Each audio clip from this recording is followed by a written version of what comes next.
있어서 다음 주 월요일 22일과 23일에는 추경 소위를 구성해서 본격적인 심사에 착수합니다. 추경 소위는 현재 우리 더불어민주당 예결위원장과 당사인 저 포함해서 5인으로 그리고 국민의힘에서 3인으로 총 8인이 이제 구성되어 있는데요. 이제 추경 심사를 앞두고 소위 심사를 앞두고 어제와 오늘 그 종합정책질의 그리고 그 이전에 있었던 10개의 해당 상임위에서의 실한 예익심사가 있었습니다. 그러한 내용들과 또한 우리 당은 그동안 이제 당정 협의를 통해서 추경안을 편성했습니다만 이 편성된 과정에서 저희가 요청했으나 정부 부처의 안에 직접 반영하지 못한 내용도 있었고요. 또 그 이후에 편성 이후에 국회로 추경안이 제출된 이후에 여러 이 업종이나 계층에서 좀 더 촘촘하게 살아라고 하는 그런 요청도 있었고 또 우리 각 상임위의 예비심사나 여기 계신 우리 예결특위위원님들의 또 요청사항도 있었습니다. 그런 내용들을 종합적으로 반영해서 향후 심사에서 우리가 좀 진행이 필요하다고 생각하는 부분을 정리하게 되었습니다. 이것을 이제 당 정책위가 보관 정리하는 것도 있고 또 예결위 간사인 저희 원실에서 정리한 부분이 있습니다. 그래서 이런 부분들을 좀 반영해서 그동안 야당이 주장하고 대한 그의 입장과 또 우리가 향후 심사에서 기획을 시켜야 한다고 생각하는 부분에 대한 입장을 정리해서 발표를 하겠습니다. 오늘 소소한 원인을 소개는 안 하겠습니다. 먼저 그러면은 이 입장문을 의원님들께서 들어가면서 나누도록 하겠습니다. 더 두텁고 더 넓고 더 신속하게 지원해서 생존의 한계로 내몰린 피해 국민들에게 힘이 되겠습니다. 코로나19 맞춤형 피해 지원을 위한 2021년 추경 예산안이 국회 예산결산특별위원회에서 심사되고 있습니다. 이번 추경안은 피해계층 지원, 고용 충격 대응, 그리고 방역대책 등 3대 분야를 중심으로 기존 재원을 최대한 활용하여 편성했고 총 690만 명의 국민들이 혜택을 받을 예정입니다. 근본 피해 지원 사업들이 모든 수혜자에게 지급 완료하기 위해서는 3개월까지 소요되기 때문에 국회에서 통과가 지연될수록 피해 계층의 어려움이 가중됩니다. 지금 이 순간에도 삶의 현장에서 수많은 수혜 대상자들이 한시라도 빨리 추경이 통과되고 집행되기를 간절히 바라고 있음을 다합니다. 우리 더불어민주당 예결특위들은 국민들의 생명과 생활을 지키는데 보탬이 될 수 있도록 추경 예산의 심사와 밀도의 속도를 높이겠습니다. 야당과의 대화와 협상에도 진정성을 발휘하여 여야 원내 지도부의 합의대로 다음 주 24일에는 통과될 수 있도록 최선을 다하겠습니다.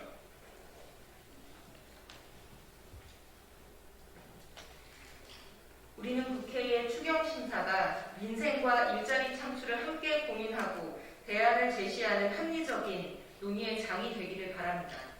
그런 면에서 보면 야당이 지적하고 있는 사항들은 피해 현장의 상황을 외면한 채 무책임하고 정략적인 주장들이 많습니다. 첫째, 야당은 근본 추경안의 재원에 대해 국채를 발행하지 않고 2021년 본 예산에 세출 구조조정으로 충당해야 한다고 주장하고 있습니다. 그러나 이는 현실을 전혀 고려하지 않는 전형적인 발목잡기식 심사 지원 작전으로 보입니다. 이번 추경안은 현 시점에서 활용 가능한 세계 잉여금 2.6조 원, 한국은행 결산 잉여금 0.8조 원, 기금 여유재원 1.7조 원 등 총 5.1조 원을 이미 발굴 활용하는 것입니다. 또한 2020년도 추경 16.4조 원과 2021년도 본예산 편성 과정에서 이미 역대 최대 규모의 지출 구조조정을 실시한 바 있습니다. 2020년도 추경에서 16.4조 원, 2021년도 본 예산에서 10조 원입니다. 2021년도 본 예산은 작년 12월 2일 여야 합의로 통과시킨 예산입니다. 코로나 위기 극복, 경기 회복 견인, 선도형 경제 전환 등을 위한 것으로 이 예산을 감축할 경우 경기 회복과 뉴딜과 같은 미래 대비 투자를 심각하게 저해야 할 필요가 있습니다. 또한 연초부터 적극적인 조기 집행으로 이미 집행 중인 사업들은 예산의 조정이나 감축이 현실적으로 곤란합니다. 지출 구조 조정은 사업 성과와 집행 현황이 가시화되는 단계에서 추진하더라도 결코 늦지 않습니다. 둘째, 야당은 단기 알바성 일자리 예산 사업을 통계 왜곡용이라고 하면서 전액 삭감할 방침이라고 합니다. 그러나 이는 코로나19로 초래된 고통스러운 민생과 일자리 현실을 외면한 탁상 공론입니다. 코로나19 장기화로 일자리가 사라져 하루하루 살아가기 어려운 우리 취약계층, 취약 근로계층 국민들께 직접 일자리를 지원하는 것은 부족하지만 작은 희망이 될 수 있습니다.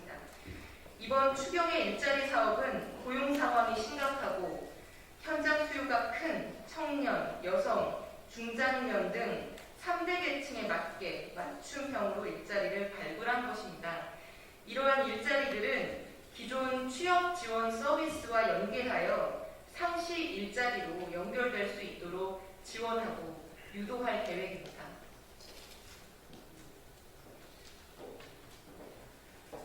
또한 우리 더불어민주당은 이번 2021년 추경안이 코로나19 피해 계층에게 보다 두텁게, 보다 넓게 지원하는 데 소홀함이 없는지를 면밀히 확인하면서 다음과 같은 사업의 증액 추진을 위해 재정 당국과 적극 협의하겠습니다.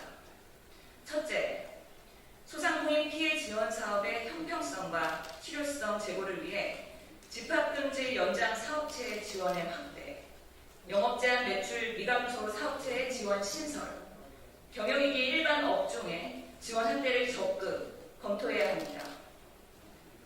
둘째, 재무담보가 취약해진 소상공인을 위해 초전리 직접 대출의 확대와 지역신용보증재단의 안정적인 보증지원 확대 등 소상공인 긴급 금융지원이 보완되어야 합니다. 셋째, 사회적 거리두기, 이동 제한 등으로 집합금지나 영업 제한 업종 이상으로 타격을 입은 여행업, 공연업, 전시업, 이벤트업 등 문화관광 분야 피해 업체의 지원이 두터워져야 합니다. 넷째, 방역 조치에 따른 소비 위축 등으로 실질적으로 피해를 본 화훼 농가, 친환경 농산물, 학교급식 납품 농가 등 농업 분야를 추가적으로 지원해야 합니다. 다섯째, 지역의 고용 여건이 악화됨에 따라 취약계층의 고용 생계 지원을 위해 공공일자리, 희망근로 지원 사업의 확대를 추진하겠습니다. 여섯째, 소득이 급감한 전세버스, 노선버스, 중공영제, 시내버스 제외 등 버스업계와 그 종사자, 그리고 법인 택시 종사자에 대한 지원을 확대해야 합니다. 일곱째, 코로나19의 치료와 확산 방지를 위하여 전담병원 등에서 근무하며 피로도가 누적된 의료 인력에 대한 감염관리 수당 등이 반영되어야 합니다. 여덟 번째, 국민의 생명, 신체의 보호, 사회기능 유지를 위해 보육, 돌봄, 환경미화 등의 업무를 수행하는 필수 노동자에 대한 마스크 지원을 적극 검토하고 특수학교급 방역 등 보조인력의 지원 확대 등이 강구되어야 합니다. 이번 추경안은 국민들의 지원 요구에 제때에 응답하고자 하는 민생 긴급 대응용 추경입니다. 민생을 보호하고 경기 회복의 불씨를 살리기 위해 하루라도 빨리 추경의 온기가 민생 현장의 밑바닥까지 내려가도록 해야 합니다. 야당의 적극적인 협조와 협력을 요청합니다. 다행히 야당이 추가 증액을 요구하고 있는 사업들도 대부분 해당 상임위에서 논의되었거나 편성 단계에서부터 여당이 요구했으나 반영되지 않았거나 여당 정책이나 소속 의원들도 요구하는 사업들인 만큼 생산적 논의가 잘 되리라고 기대합니다. 우리 더불어민주당 소속 예결위원들은 여당으로서의 반성적인 입장이 아니라 코로나19 확산으로 피해를 입은 국민들의 입장에서 철저히 심사해 나가겠습니다. 감사합니다.